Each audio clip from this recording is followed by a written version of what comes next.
Hello. Yeah, my name is Ganesh. I'm an IT professional coming from Bangalore. So I should say I'm quite lucky here to be in front of you. I'm very unfortunate to see that many of the parents here who lost their dear ones. So I would like to explain my story. I've made a few slides here. What happened after the vaccination? So before the vaccination, my health condition was listed out here. Totally hale and healthy. My physical activity was very good. Normal dietary lifestyle. So even my platelet count was around 2.81, which was quite normal there. So there was no chronic diseases or no medication at the point in time.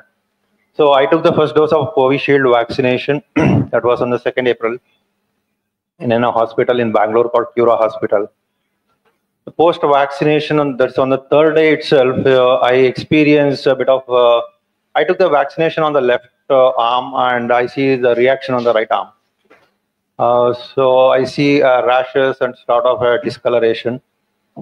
And I just left it for 1 or 2 days more to see what will it transpire to. But on the fifth day, started seeing more discoloration happening as you see on the pictures which I posted. So it was aggravated and also was leading to pain, swelling, and things like that. And there was also an inside pull in my nerves, which was unbearable. So then I'd been to the hospital. Then they performed the Doppler test. So the Doppler was also showing the brachial artery partial thrombosis, and they also suggested me to contact the surgeon there.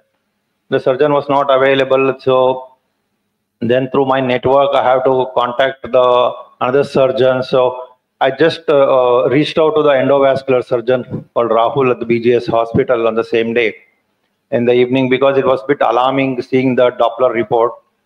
And he advised me for immediate admission to the hospital. So that was in the late night hours, and I was not prepared for it. And then they start inducing the Clexane 40 mg and on that day. And then they said the further investigation has to be done. And they also have to perform the CT angio the next day. And they were doing all sort of tests in that 3 days of period. So they wanted to rule out if there are any issue reported other than what has been shown on my right arm. Luckily, it has shown up on my right arm because they were able to, or myself was able to identify if something is wrong. Otherwise, it would have happened on my brain or somewhere else. Probably I would have lost my life in the same day itself. So these are some of the medications which suggested me go for Ecosprin of 150 mg and so on. And then they discharged me. Again, meantime, I also asked the doctor whether this kind of issue is being already getting reported. Because I took the vaccination moment the government opened up for the people who are above 45 years of age. So the doctor response was no, so far he has not seen much cases, but I also asked him whether it can be registered in the central government portal about the issue, because in the discharge summary they said it is already a thrombosis because of the vaccine it has occurred. But that time also the feedback was no, there is in India as such there is no central repository where we can register it.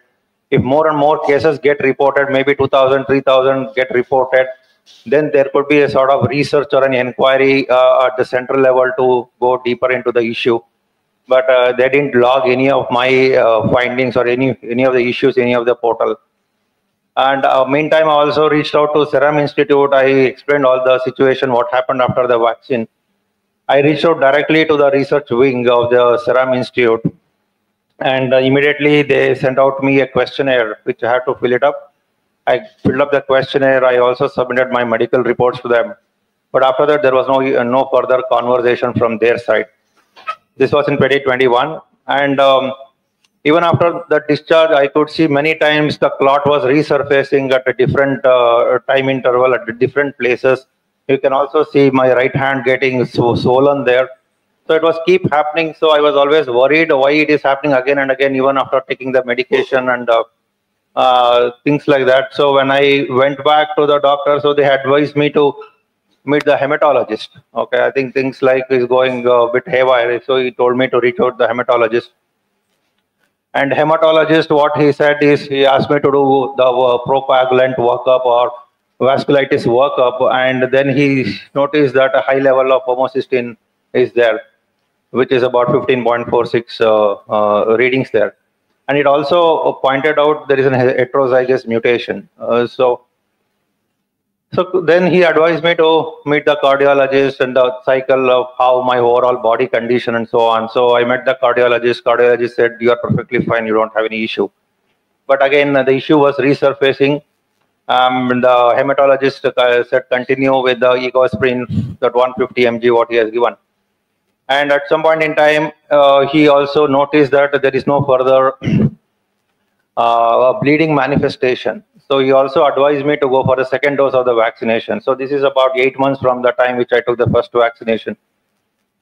So it was very risky. I don't know why I took the bold decision, but he was trying to give me a confidence. No, it's okay. I think you're taking the ecosprin. The ecosprin will is a blood thinner. Still, you can go for the second dose. With a half-hearted mind, because at the time the COVID, the wave 2 was picking up in a rapid phase. It was a trade-off between whether to get into the COVID or take the vaccine with the side effects. It could be a potential side effects again. But somehow I took the bold decision to take the second dose of the vaccine after the 8 months. So, but I didn't get any further side effects what I saw in the first time, because I was already under the medication. But on and off, I have to keep visiting the doctor because the homocysteine level was continuously varying. So every 3 months, 4 months, 6 months, whenever he used to give me the review, I have to go there, I have to perform all these lab tests, and I have to explain about the homocysteine level. So he was also changing the dosage level also to see what best fits to me. So he started adding sometimes more medication, sometimes he has started reducing the medication to get a balance there. And so my submission here is, because of this vaccine, I have to visit multiple times to the hospital, and risk of clot in the first year was very high.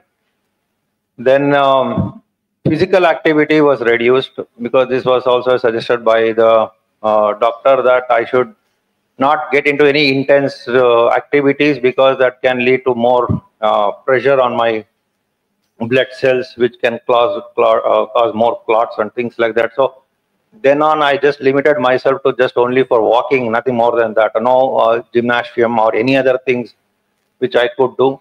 Until today, I'm just having the same situation. So because of the ecosprin which I'm taking, so any bleed things comes in. I mean, it could be minor or a major, and there's a bit of a trauma there. So the healing process will be very slow. I have to stop taking the ecosprin, but I stop taking the ecosprin, then can lead to the clot or any other severe issue. So it's always a trade-off between stopping the ecosprin to get the wound healed. And I also have the gastritis, so ecosprin can also lead to internal bleeding, which we also experienced and which was also reported to the doctor times. And there are associated symptoms like the chest tightness, palpitations, and things like that. Sometimes I was worrying what is happening in my body. So as I said, I started doubting myself whether I can drive my car on my own or should I need to depend on somebody, because so much of variation happening in my body in the last 2.5 years. And it also had a lot of impact on my work as well, because I was not able to take more work on me when it was required. Then my managers, everybody started saying, okay, I understand your health condition. I think you need to go slow. You need to go slow. So that has cascaded so many other, in terms of the financial losses and things like that. Yeah, also sometimes I used to experience the calf stiffness, very, very stiffness. I was not able to walk uphill. So then I have to bank on some other alternate medicines where they can help me on getting the soothening of my calf muscles. But it took a lot of time. I have to keep visiting the doctor. It was a continuous process for me to keep visiting the doctor, performing all sort of lab tests and getting the reviews. And the people like the hematologist are very rare in the city like Bangalore itself. Hardly you see like 4 or 5 very super specialty doctors available. Getting the appointment was so challenging. So we have to really spend time bit of mental trauma there in the last 2.5 years. That's what I experienced with this vaccination. So my humble submission is, or demand is, we need to fix this accountability, because it could have been done with less testing. The vaccine might have been released, and because of which, yeah, many people have suffered.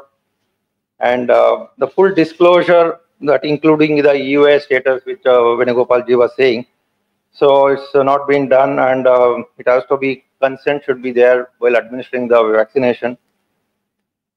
I don't want anybody to suffer anymore the vaccine like this, like how we have seen this. So I think there's enough guidance should be there from the government to ensure that the consent is taken, and then the side effects is disclosed first before anybody takes the vaccination. Some of my colleagues who are studying, or who are also with me when I was doing the MBA course, they were using the Siddha medicines and kind of things, alternate medicines. And till today, they challenges us. Yeah, without taking any COVID vaccine, we have survived. So we don't need to take the COVID vaccine. And likewise, there are alternate medicines people also have challenged. So if you might have heard in Tamil, mostly in the Tamil Nadu, there is a medicine called Kapasura Kudini or something. I don't know how many of you have heard. It was so much rampant everywhere. Everybody started believing that will avoid getting the COVID. So it was so much of scarcity suddenly in the Tamil Nadu that was spread all over India, I said. I think these are all the alternate medicines which we have come across.